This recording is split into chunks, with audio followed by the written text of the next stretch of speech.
Assalamualaikum warahmatullahi wabarakatuh. Salam sejahtera bagi kita semua. Perkenalkan, saya Riani dari sesi ITSI. Saya merupakan dosen pada program studi biologi Fakultas MIPA Universitas Tanjung Pura. Bidang keahlian saya yaitu ekologi dan sistematika hewan. Pada kesempatan ini, saya akan menyampaikan pernyataan diri unjuk kerja dari Darpa Perguruan Tinggi pada musim pengajaran. Mata kuliah yang akan saya sampaikan adalah mata kuliah ekologi hewan. Mata kuliah ini merupakan mata kuliah wajib program studi dengan bobot 3 SKS yang terdiri dari 2 SKS teori dan 1 SKS praktikum dan ditempuh mahasiswa pada semester 5. Pada kegiatan praktikum, mahasiswa melakukan praktikum untuk mengetahui pola adaptasi hewan, pola makan hewan, estimasi populasi hewan, perilaku, dan komunitas hewan. Selanjutnya, praktikum ekologi hewan ini juga dilakukan dengan praktikum di lapangan. Berikut dokumentasi praktikum yang dilakukan. Assalamualaikum warahmatullahi wabarakatuh. Halo, selamat biologi semua. Pada kesempatan ini kami akan coba berbagi mata kuliah ekologi hewan.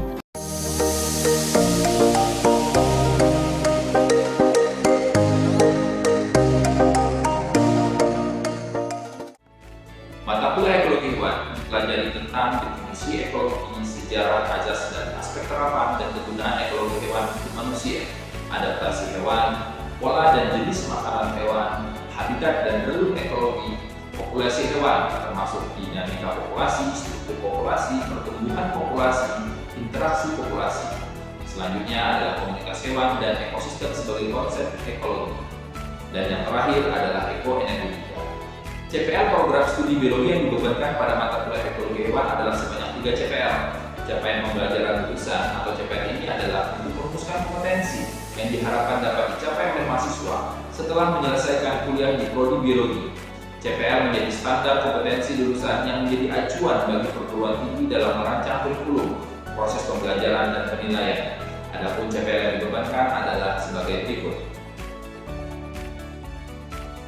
Untuk menjabarkan lebih spesifik dari capaian pembelajaran atau CPL yang dibebankan pada mata kuliah, maka ditentukan capaian pembelajaran mata kuliah atau CPMK. CPMK yang diberikan pada mata kuliah ekologi hewan adalah sebagai berikut. Untuk memastikan bahwa CPMK tersebut tercapai secara bertahap dan terukur, maka disusun sub CPMK. Sub CPMK dirumuskan untuk setiap tahap pembelajaran dan bersifat spesifik terhadap materi pembelajaran mata kuliah ini. Sub CPMK yang susun terdiri dari 7 sub CPMK, yaitu sebagai berikut. Untuk mencapai kemampuan yang dituangkan dalam sub CPMK tersebut, maka disusun dalam 14 kali pertemuan ditambah UTS dan UAS. Materi pertemuannya dapat dilihat gambar berikut. Referensi yang digunakan dalam perkuliahan adalah berasal dari buku dan artikel hasil penelitian yang relevan dengan mata kuliah. Beberapa pustaka yang saya gunakan dalam mata kuliah ini adalah sebagai berikut. Selain referensi tersebut, materi yang diberikan juga berasal dari artikel-artikel tim pengajar, yaitu seperti pada gambar berikut.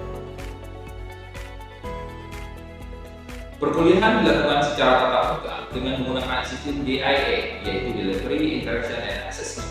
Delivery adalah proses di mana dosen menyampaikan materi kepada mahasiswa. Di sini saya menyiapkan materi pembelajaran dalam bentuk PowerPoint yang dilengkapi dengan video pembelajaran sesuai dengan RPS, rencana pembelajaran semester. Selanjutnya adalah interaction, di mana proses interaksi antara dosen dan mahasiswa yang dibangun dengan menggunakan tanya jawab dan diskusi di dalam kelas. Selanjutnya adalah assessment, di mana penilaian dan evaluasi yang diberikan oleh dosen kepada mahasiswa dalam bentuk penugasan, mengerjakan kuis dan ujian. Sesuai dengan pedoman akademik Universitas Tanjung Pura tahun 2024-2025, terdapat 4 komponen penilaian dalam setiap mata kuliah, yaitu kehadiran, penugasan, ujian tengah semester, dan ujian akhir semester. Berikut video pengajaran mata kuliah ekologi hewan. Assalamualaikum warahmatullahi wabarakatuh. Selamat pagi dan salam sejahtera buat kita semua.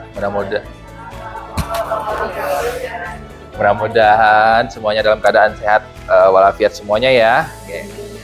Oke, apa kabar semuanya pada hari ini? Baik, sehat semuanya ya. Amin. Mudah-mudahan pada pagi hari ini kita bisa melaksanakan aktivitas yang sudah kita rencanakan sebelumnya. Oke, pada hari ini kita akan melaksanakan perkuliahan, ya, perkuliahan lanjutan dari materi yang sebelumnya. Ini adalah kurang lebih pertemuan ke-11. Materinya terkait dengan interaksi populasi, ya. Nah, interaksi populasi ini adalah bagian dari materi terkait dengan populasi, ya. Jadi sebelum saya sampaikan ini, ada beberapa hal yang harus saya coba konfirmasi ulang kepada kalian, gitu ya. Ada beberapa hal. Yang pertama adalah kemarin kita sudah terkait masuk materi tentang pertumbuhan populasi, ya. Pertumbuhan populasi, materi sebelumnya juga terkait dengan definisi, sejarah, dan seterusnya terkait dengan populasi. Nah, sebelum saya lanjutkan, saya akan coba bertanya kepada kalian materi sebelumnya, gitu ya. Materi sebelumnya yaitu terkait dengan pertumbuhan populasi. Apakah sudah dimengerti materi sebelumnya? Sudah ya? Alhamdulillah. Tapi saya kurang percaya nih, gitu ya. Saya coba bertanya materi yang sebelumnya. Oke, materi yang terkait dengan pertumbuhan populasi. Sebelum lebih jauh kita berbicara terkait dengan interaksi populasi dan populasi, definisi dari populasi sendiri itu apa? Silakan. Jadi populasi itu sekelompok individu dari spesies yang sama yang dari kampus yang sama pada waktu yang sama dan saling melakukan interaksi dan melakukan saling silang, Pak. Oke, terima kasih. Jadi bisa saling kawin gitu ya, karena dia satu spesies. Konsep spesies di dalam biologi kan bisa kawin gitu, seperti itu ya. Kemudian selanjutnya terkait dengan, kita masuk ke materi yang pokok kemarin, bahas terkait dengan pertumbuhan populasi. Nah, definisi dari pertumbuhan populasi itu apa? Silakan. Pertumbuhan populasi itu ialah perubahan populasi dari satu spesies dari waktu ke waktu. Nah, perubahannya ini juga bisa berupa peningkatan jumlah individu, itu bisa berupa pertumbuhan positif maupun penurunan jumlah individu yang termasuk ke dalam pertumbuhan negatif. Nah, dalam populasi. Oke, terima kasih. Jadi pertumbuhan populasi itu ada yang sifatnya negatif dan positif, karena ada yang berkurang pasti ada yang bertambah. Ya, yang biasanya berkurang terkait dengan pindah migrasi itu emigrasi, ya, ada yang nambah juga, yang keluar juga terkait dengan kematian.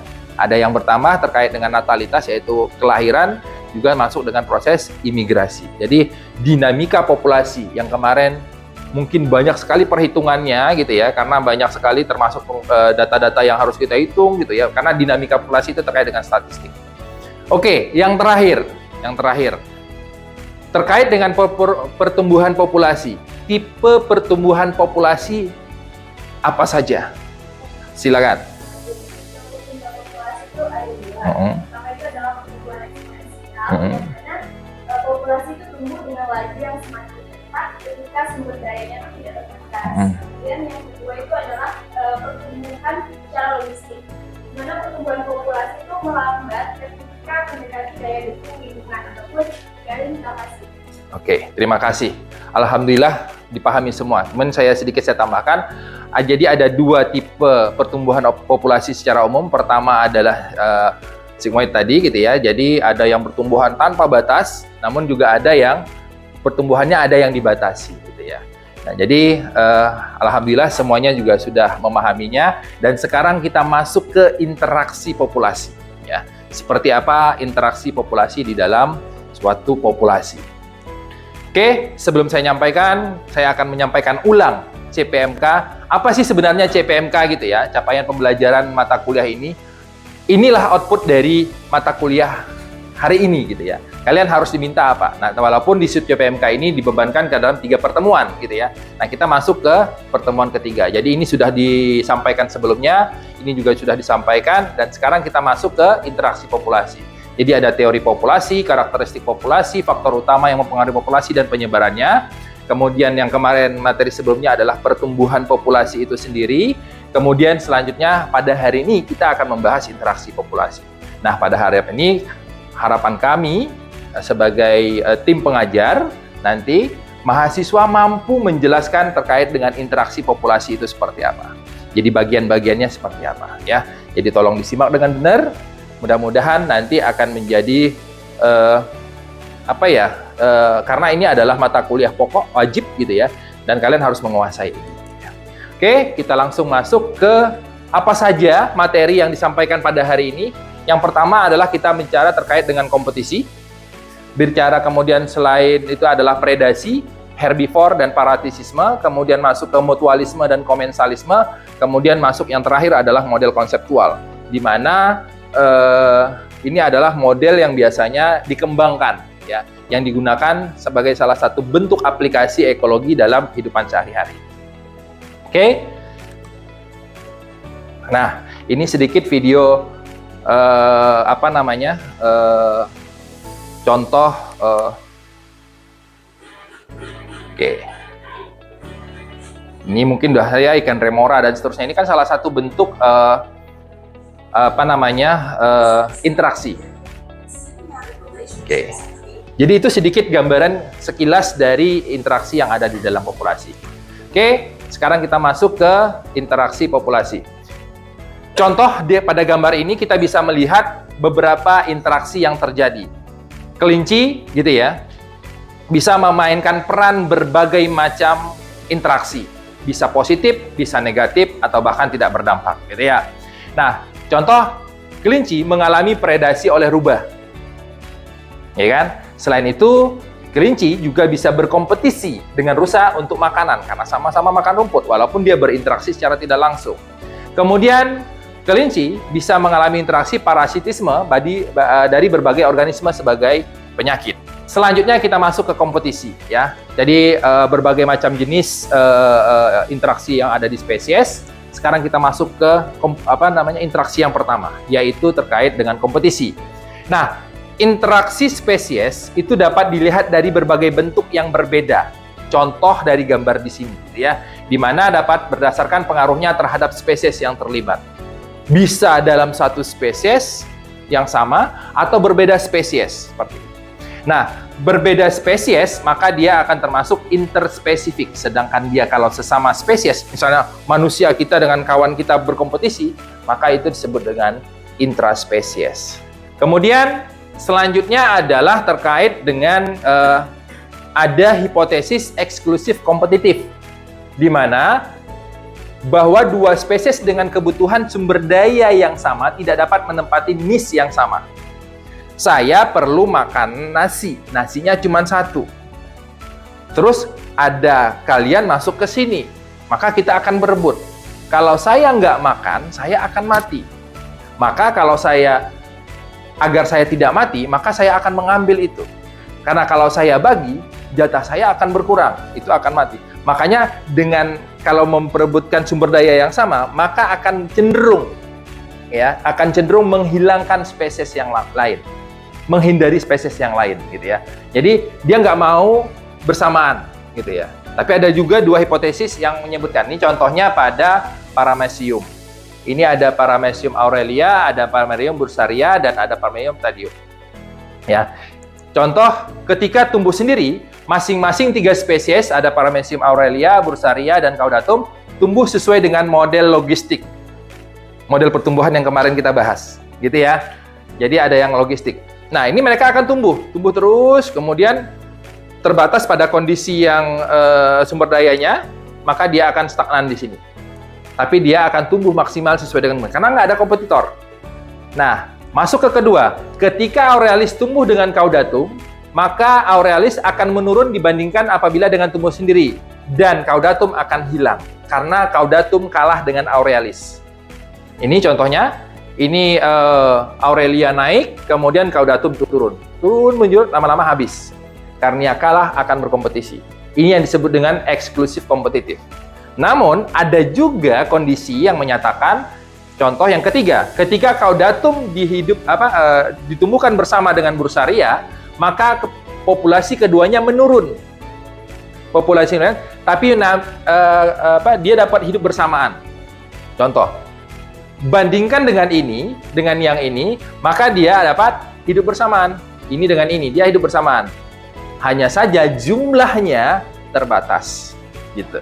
Ya kan? Kalau ini dia jumlahnya banyak, kalau ini nggak bisa jumlah banyak karena dia harus berbagi. Nah, kalau ini dia nggak mau berbagi, gitu. Bisa dipahami gitu ya. Nah, masuk di predator dan premodal itu akan kita lihat bagaimana koeksistensi itu bisa terjadi antara prey dan predator. Prey dan predator itu bertolak belakang, satu yang dimakan, satu yang makan. Pasti nggak bisa hidup berdampingan kan? Tapi kenyataannya sampai sekarang prey masih ada. Logikanya kalau mangsa itu dimakan, lama-lama mangsa habis kan? Karena si pemangsa akan bertumbuh terus jumlahnya. Tapi kok kenyataannya nggak habis-habis ya?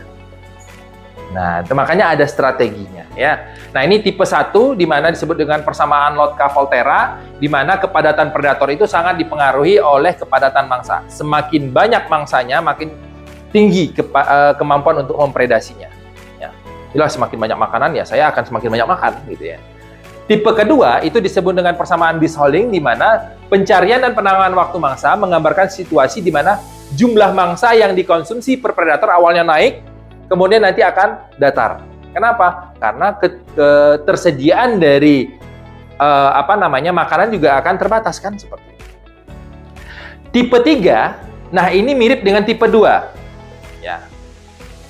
Jangan sampai kebalik ya. Tipe 3 ini mirip dengan tipe 2. Di mana tipe 3 ini mirip 2, di mana tapi di tipe 3 ini ada proses konsep belajar.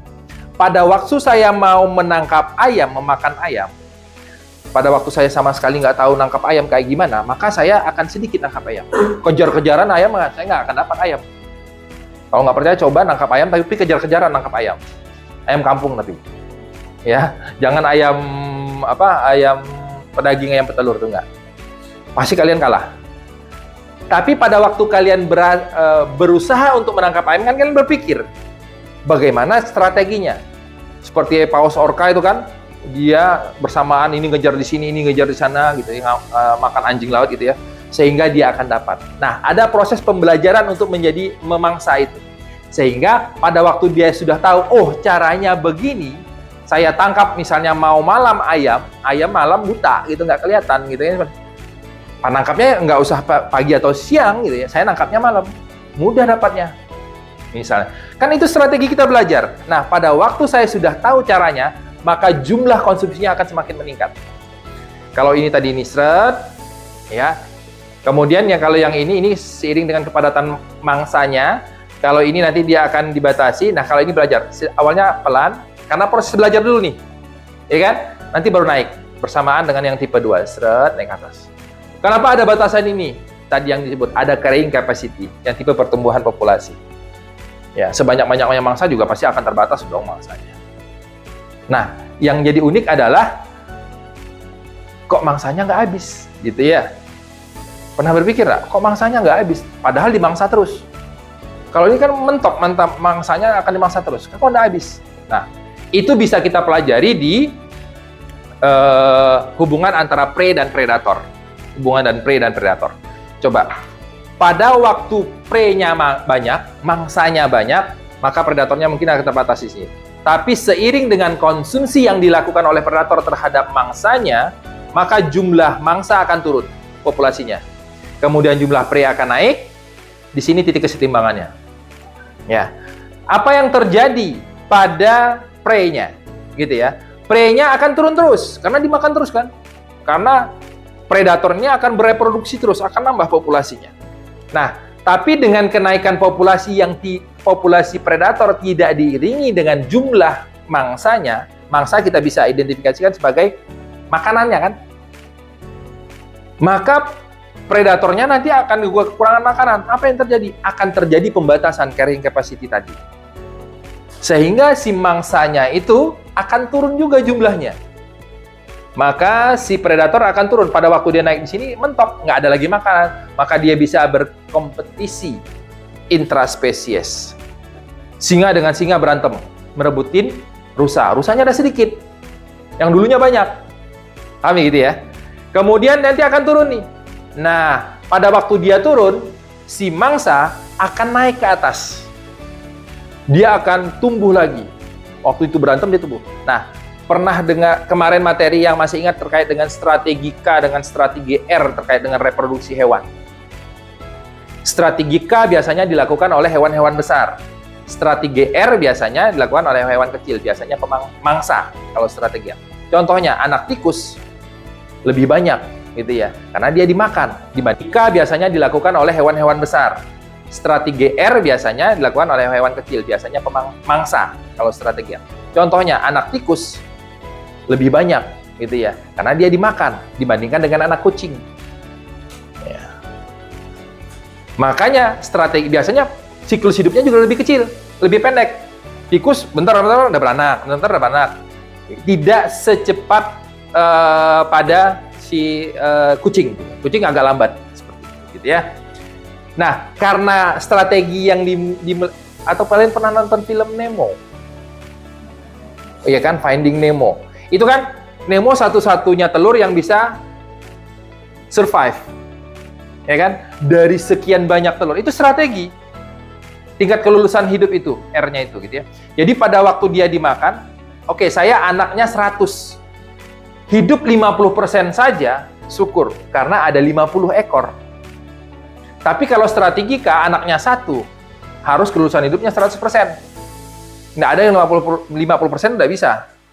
Masa 1,5 hidup, setengah mati gitu kan, tubuhnya kan nggak mungkin. Seperti itu. Nah, karena strategi yang dipilihnya itu berbeda, maka nanti dia akan lebih cepat naiknya. Mangsa akan lebih cepat naiknya. Nanti kenaikan mangsa nanti akan diikuti dengan kenaikan pemangsa. Dan ini terjadi terus-menerus. Makanya, mangsa nggak akan habis-habis. Karena mangsa juga dibutuhkan oleh si pemangsa. Jadi nggak bisa langsung habis semuanya. Dia mau makan apa gitu, makan sendiri gitu. Gitu ya. Bisa terjadi proses kanibalisme. Pola perilakunya seperti ini. Nah, kita lihat seperti apa interaksi spesies dan komunitas, di mana bagaimana pengaruh populasi terhadap karakteristik komunitas, di mana kompetisi yang sifatnya interspesifik dapat mengurangi kekayaan spesies. Interspesifik berarti antar spesies. Pada waktu dia berkompetisi dengan spesies yang lain, dia akan cenderung menghilangkan spesies yang lain, maka kekayaan spesies akan berkurang dalam suatu komunitas. Kita belum masuk komunitas ya, nanti kita masuk komunitas. Kemudian, predator dapat meningkatkan kekayaan spesies dengan menstabilkan interaksi kompetitif di antara mangsanya. Kelinci dan rusa, itu sama-sama makan rumput. Rumputnya banyak, maka dia akan mendominasi. Sampai mendominasi, gitu, seperti itu. Tapi karena adanya predator, awalnya kalau kelinci sama rusa, maka si rusa ini akan dominan. Rusa badannya lebih besar daripada kelinci. Ya, ditendangnya kelinci, mati kelinci gitu, seperti itu ya. Nah, jika rusa dominan di sana, maka yang herbivore lain akan, ya kan, yang mungkin yang kalah saing dengan rusa itu akan tergusur gitu ya. Tapi karena adanya si predator, maka jumlah rusa dapat dikontrol. Biasanya kan yang lebih besar itu yang menang, kan seperti itu ya. Yang kuat yang menang. Biasanya relatif lebih besar ukurannya gitu ya. Nah, biasanya kalau di hukum predator kebalikannya, yang besar itu yang lebih mudah dimangsa. Ya kan? Makanya yang dimangsa yang terlihat yang besar dong. Makanya yang dimangsa itu adalah yang besar. Biasanya rusa gitu, seperti itu. Sehingga akan menekan atau menstabilkan interaksi kompetitif di antara mangsanya. Gitu ya. Jadi ada hubungan yang sifatnya plus dan minusnya juga seperti itu, ya. Oke, selesai materi kita pada hari ini. Mudah-mudahan bisa dipahami. Bisa dipahami semuanya? Yakin? Oke, sebelum saya lanjutkan ini, menutup materi pada hari ini, ada yang mau ditanyakan terkait dengan materi pada hari ini? Terkait dengan materi interaksi populasi? Siapa? Oke, silakan.